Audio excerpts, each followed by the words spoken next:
Isang Pinoy na naman nga po ngayon mga idol ang nagbigay panalo at karangalan sa ating bansa. Mga Pilipinong nag-angat muli ng bandila ng Pilipinas pagdating sa sports na boxing matapos brutal na wasakin ng kanilang mga naging kalaban. Kaya naman sa video po natin ngayon mga idol ay atin babalikan ng ilang mga Pinoy na boksingerong napalaban sa mga boksingerong banyaga. Una na dito mga idol, ito'y walang iba kundi ang tubong Bago Cebu, ang tinaguri ang jawbreaker ng Philippine boxing, ang 27 anyos na si Joe Noynoy. Ito ay nang wasakin at tapusin ng kalabang matangkad na Indonesian boxer na kung saan ito po ang kinatatakutan sa kanilang lugar na si Larry Siwu, kung saan sa tatlong huling laban po nito ay hindi na inabutan ng final bell. Naganap ang bakbakan ng dalawang boksingero sa Ilorde Sports Complex sa Parañaque City. May kartada ang ating pambato ng 20 panalo, 8 ay tinapos sa pamamagitan ng knockout, 3 talo at 2 tabla. Samantalang ang kalabang Indo-fighter ay may kartadang 31 panalo, 27 ay tinapos sa pamamagitan ng knockout at may 13 talo. Kaya naman, atin balikan mga idol kung anong laban at lakas nga ba ang pinakita ng Pinoy fighter para maging isang kampiyon. The international arena for knocking out Liam Smith, if I'm not mistaken. Liam Wilson. Liam, of course, Larry Siwu from the beautiful island of Bali. Ito namang si Joe Noynoy from the retreat sa mga resorts dyan sa Bali. Yung physique ni Joe Noynoy, partner, hindi pa talaga yung sabi mong bato-bato. Right. Oh, he's may fats pa ng konti. Pero siguro tingin ko sa sarili kong obserbasyon, pwede pa to bumaba ng konti eh. Mga right. 140 baka kaya pa ni Joe. I think. Pero sabi niya, he's very comfortable daw sa 147.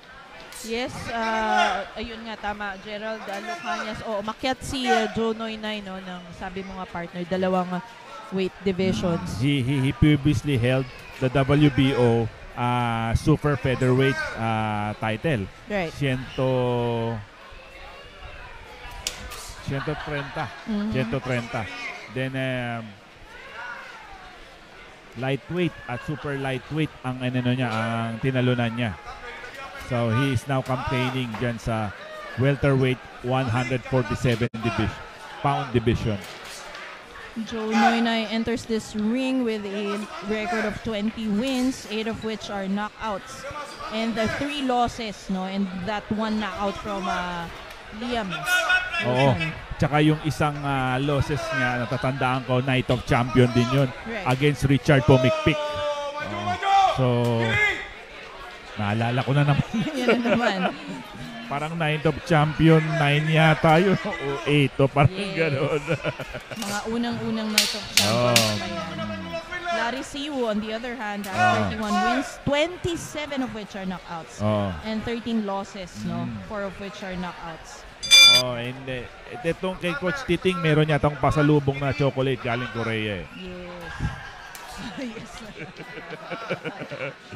Shoutout Ricky Metida sa'yo dyan sa Cagayan de Oro. Nagpapa-shoutout pala kanini dito ang Santa Rosa boxing team. Nandito sila nanonood, ano? Again, you're watching Joe Noynoy versus Larry Siwu of Indonesia for the IBF Pan Pacific Vacant Welterweight Championship.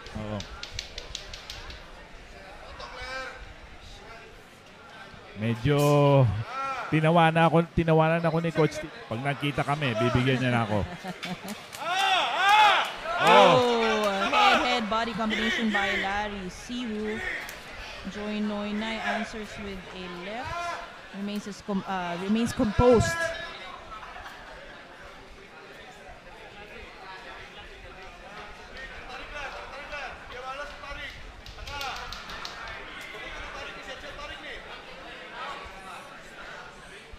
Basic boxing lang yung Indonesia na partner, no? Right.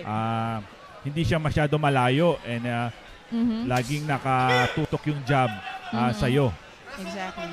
And even with that low left hand, you know, his shoulders always rolled up, defending against, alam niya kasi the power of Joe Noynoy, no? You shouldn't underestimate the power of Joe Noynay.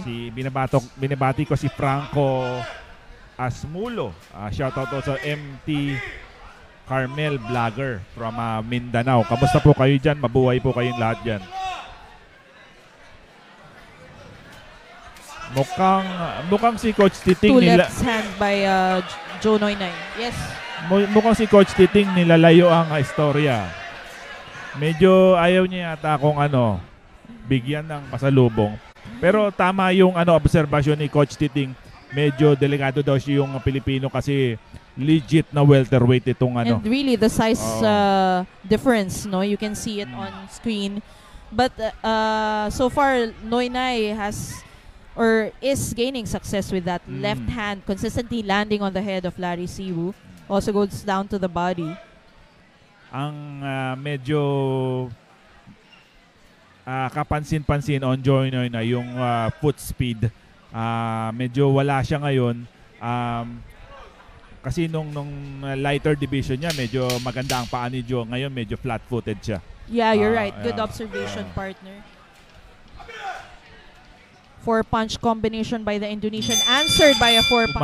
Noynay of the Philippines against Larry Siwu of Indonesia. This is for the vacant IBF Pan-Pacific welterweight championship.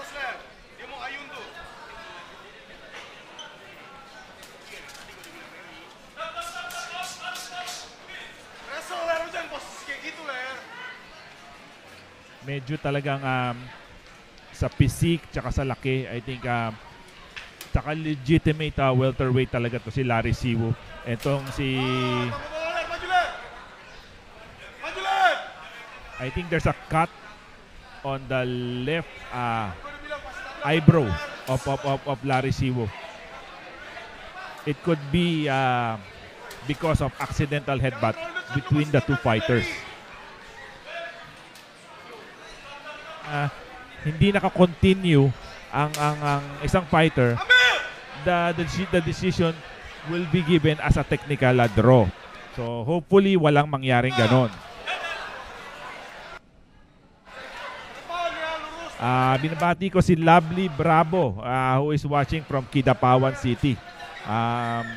Baka kamag-anak nito nung kakalaban lang si Michael Bravo, who lost by a split decision to Raymark Gabalio. A nice body by Siwu.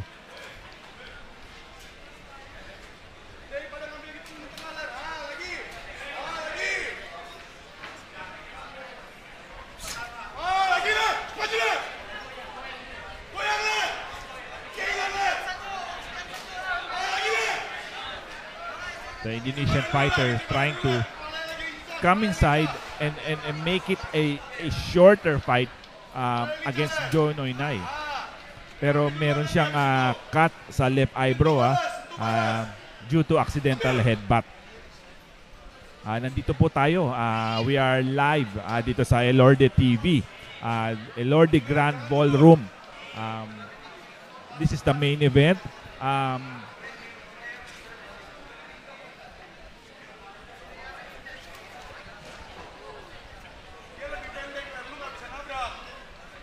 Binabat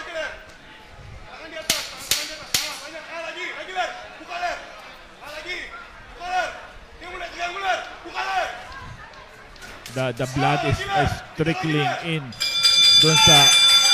doon sa mata. Heading to round number 4. Schedule 12 round fight to Miss Rica. Yes. So it's gonna be a long way to go dito sa laban na to. Oh! What a 1-2 combination by Joe Noynay. That sends Larry Siwu down the canvas. Like I told you, don't sleep on the power of Joe Noynay. It might be deceptive na makita niyo siya na ganyan, but yes, na a little smaller in size. But man, this guy has some serious power, partner, no? Kahit naman nasa lower weight siya. There you have it. I think Joe is finding his rhythm right now on this bout. Coming more accurate now, gauging the distance better.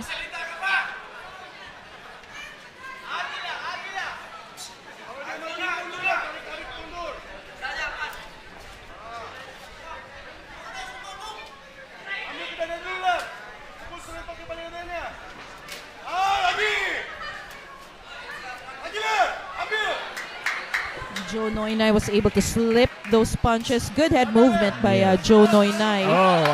Another huge left by Joe. Good right by the Indonesian, Larry Siwu.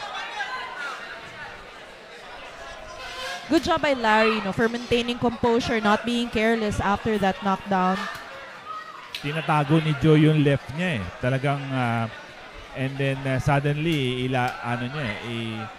he's trying to have that flurry 1-2 combination He's trying to like that but quick.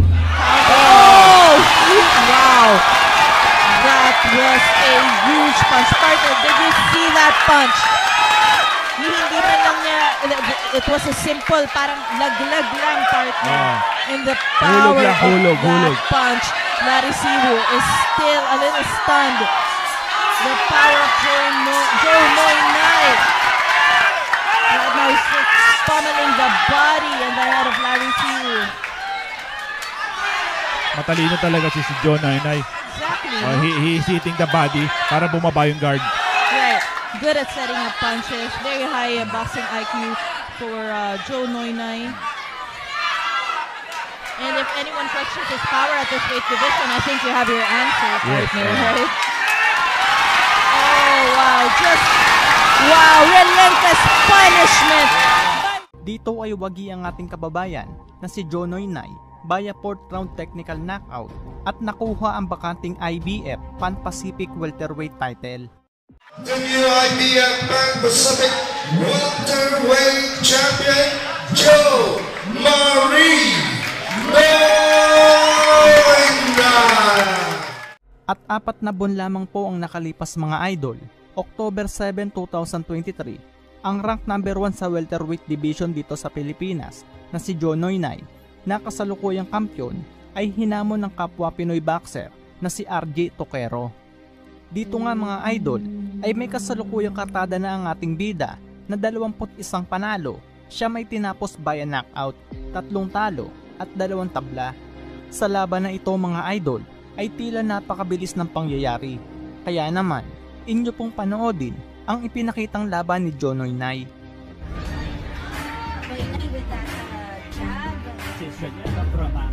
From a super featherweight fighter.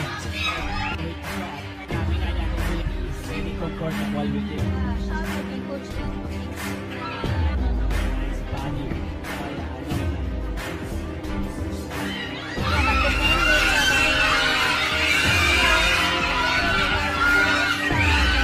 Sa loob lamang nga po ng 1 minuto mga idol, sa pamamagitan ng mga solidong kombinasyon sa muka at bodega, ay nagawang paayawin ng ating bida ang kalabang si RJ Toquero dahil sa pamimilipit sa sakit na kanyang nararamdaman sa kanyang bodega. Dito ay waging muli ang ating pangbatong si Joe Noynay at nadepensahan ng kanyang hawak na titulo. Matapos nga po ang 11 magkakasunod na panalo ng ating kababayang undefeated na tubong Jensen Cotabato del Sur, ang tinaguriang The Matrix ng Philippine Boxing na si Leonard Zarcon. Isang Pilipinong boksingerong gumagawa ngayon ng pangalan sa featherweight division, ay muli nga pong napalaban sa pambato ng bansang China na si Peng Huang. Ito ay naganap sa Ninoy Aquino Stadium sa Malate, Manila noong March 23, 2024. Kaya naman ating silipin mga idol kung anong laban ang ipinakita dito ng Pinoy undefeated na si Leonard Zarcon.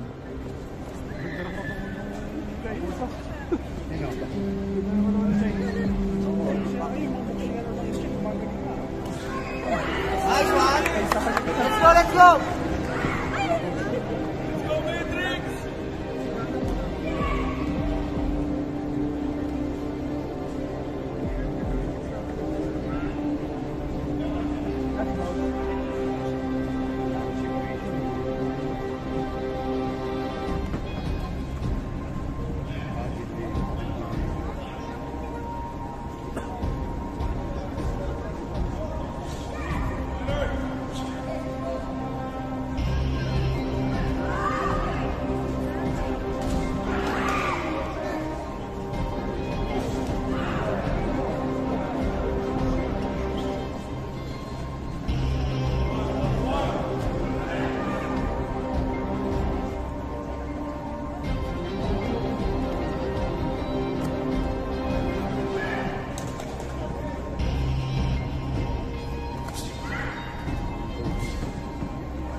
Bali,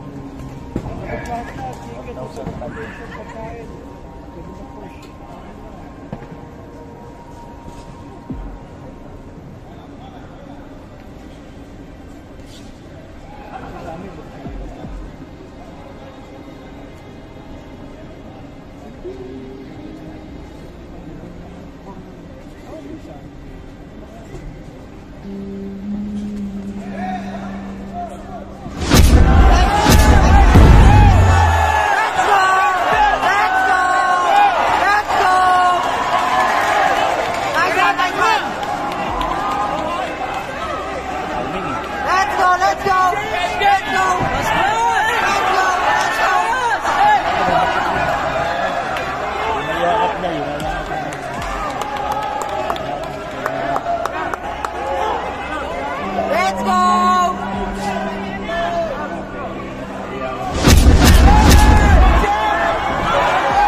Unang round pa nga lamang po mga idol, nakatikim na agad na ang Chinese na kalaban ng bagsik ng mga kamaunang Pinoy.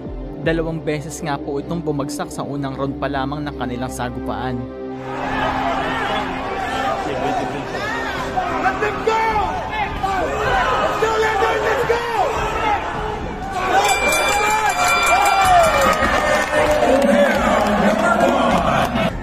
Let's go, Joe! Second round.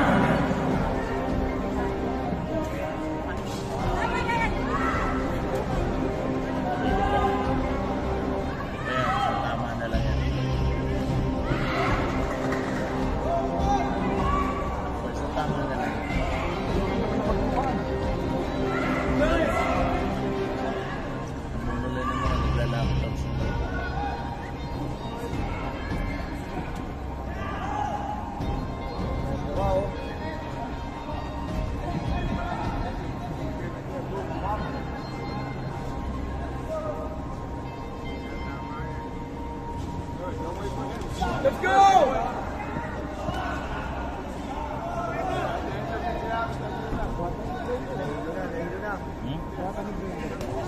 Go, Leonard! Kaya na!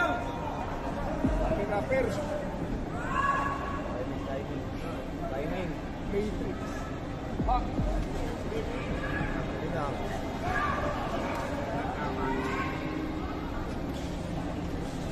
Nice!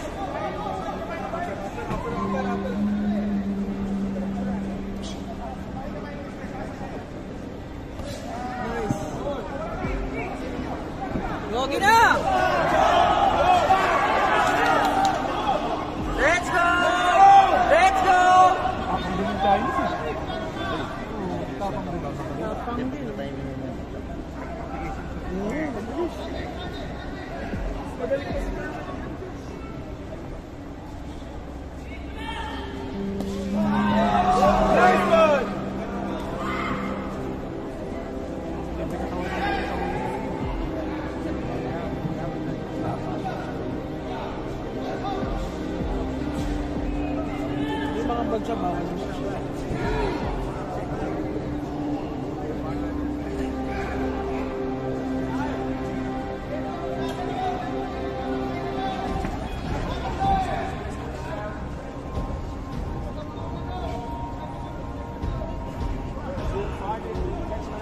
Let's go, Matrix!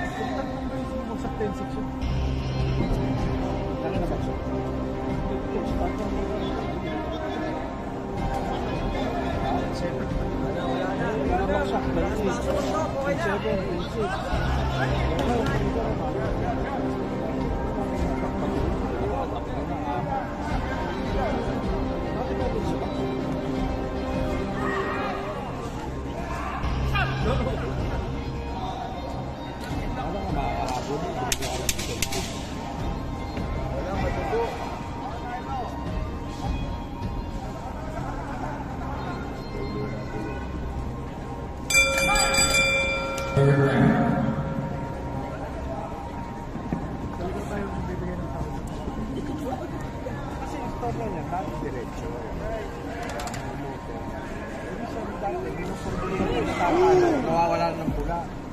Kaya hindi nababayaran yung mga pinabuti.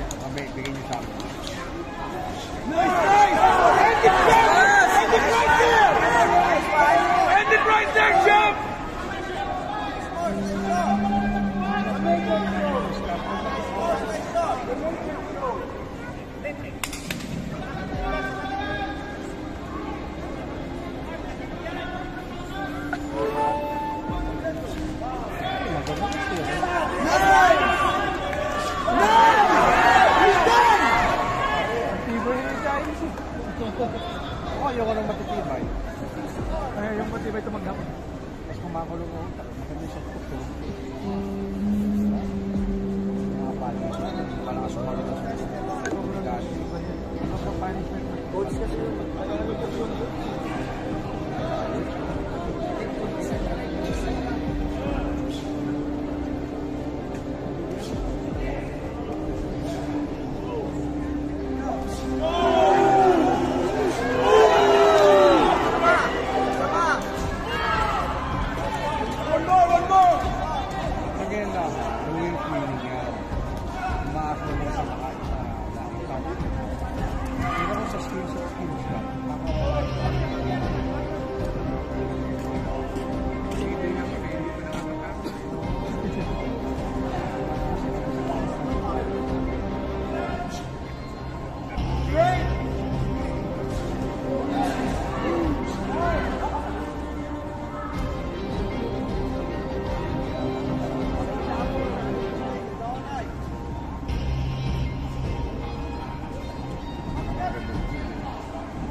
China, meron sila ng focus.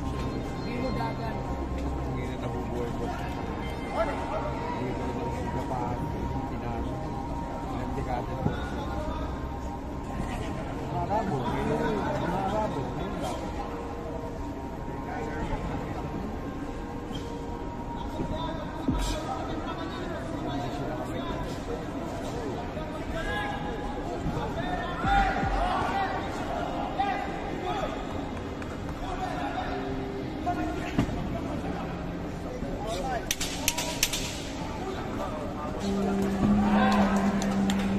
Buhay pa.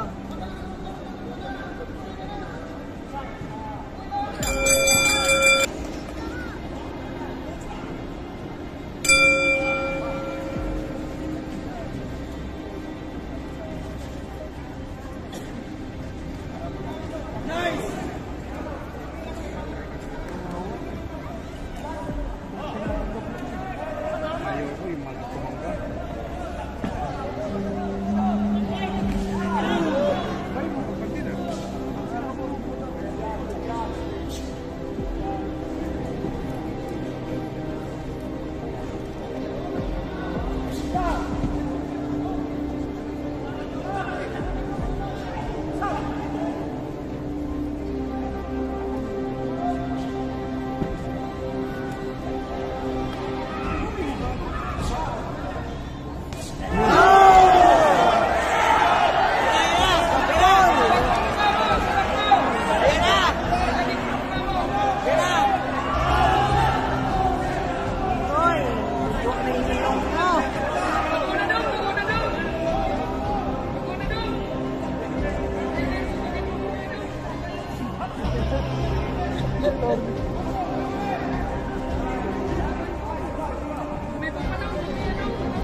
Kapang ano, kapon.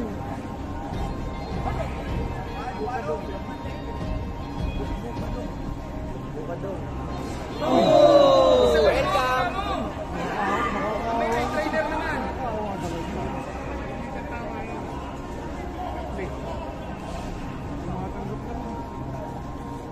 Di pantay, kabilang ilong naman.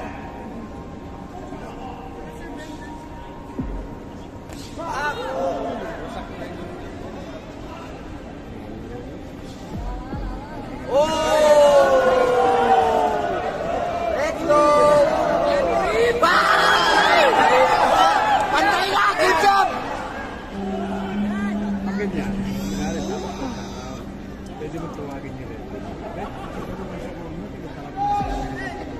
Isa lang may mukha mo! Kawawa din. Isa lang may mukha mo! Trainer, bakit ka?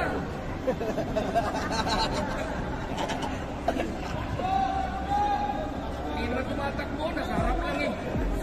Tatakot na yung sakit eh.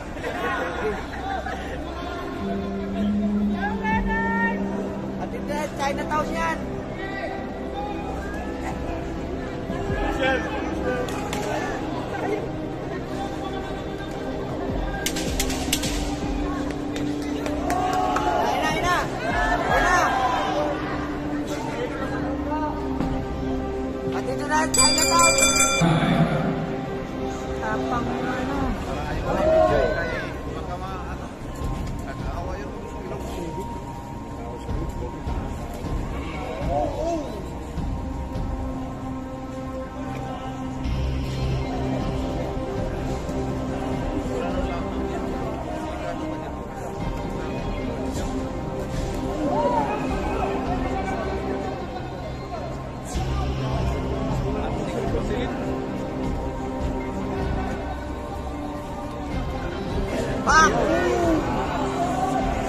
pa, isa pa.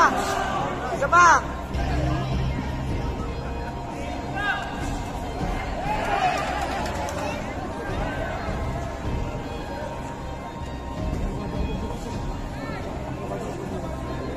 Isa pa na.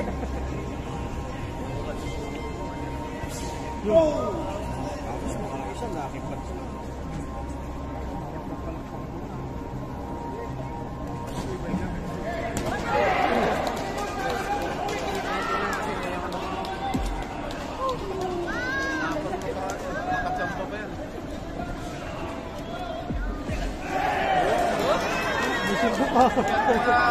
Let's go, let's go.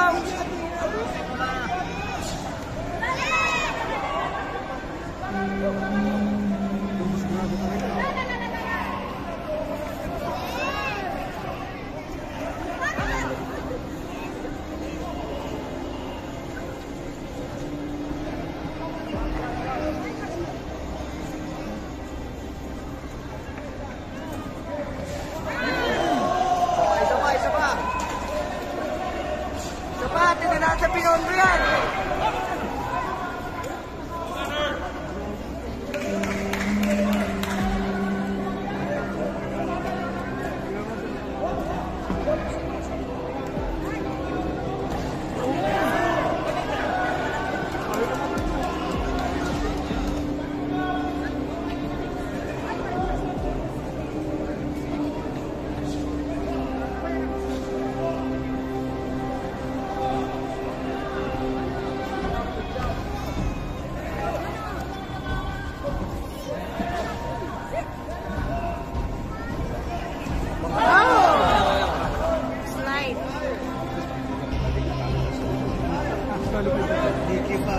Okay.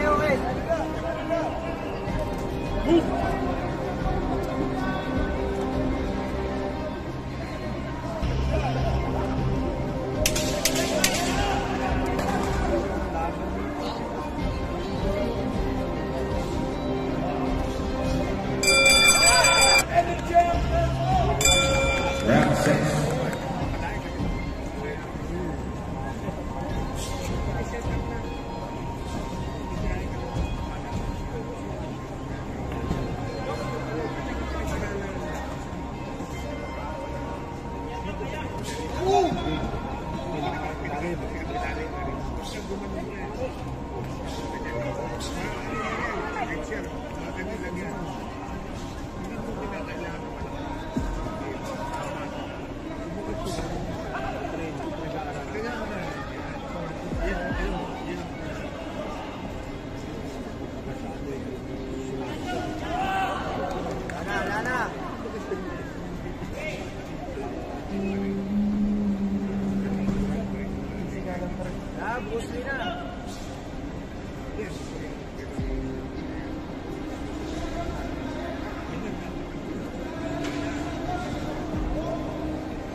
Guys, matulugin mo na.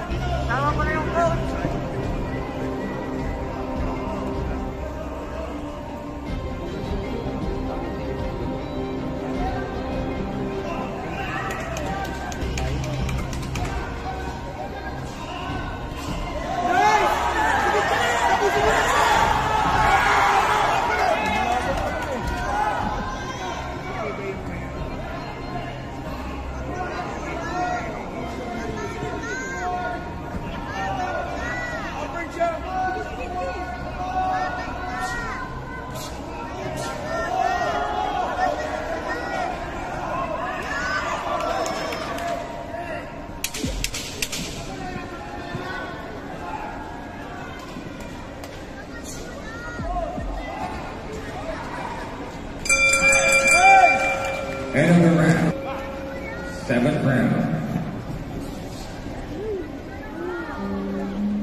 Balik na ng China!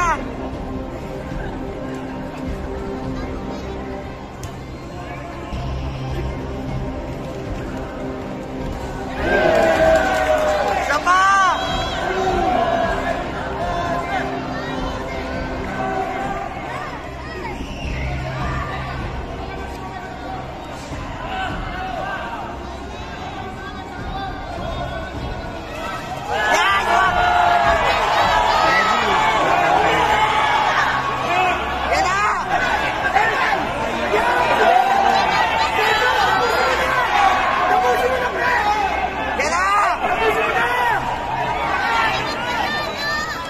Yan na! Balik na natin China! Tapusin mo na bro! Mas magaling si Superman dyan! Yes! Mas magaling pa si Mutan dyan!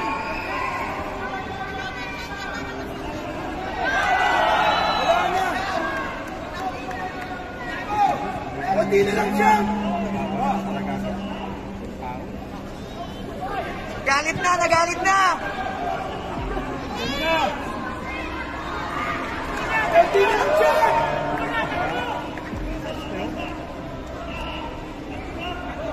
Okay, okay, okay!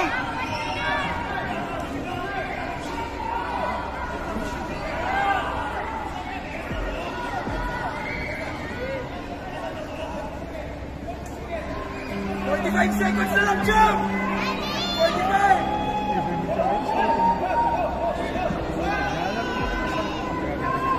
Panalo na kasi. 30 seconds, Jam! Finish strong!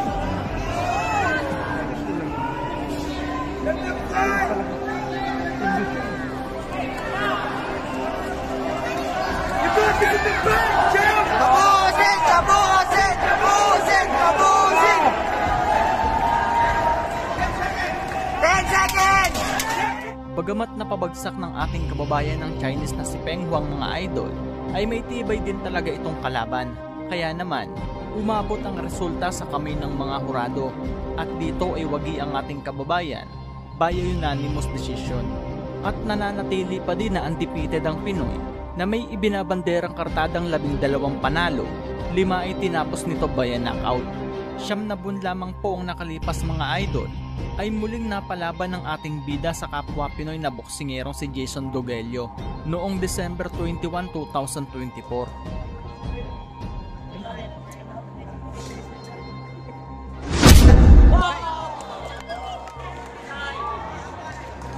Sakto na ilo doon yan.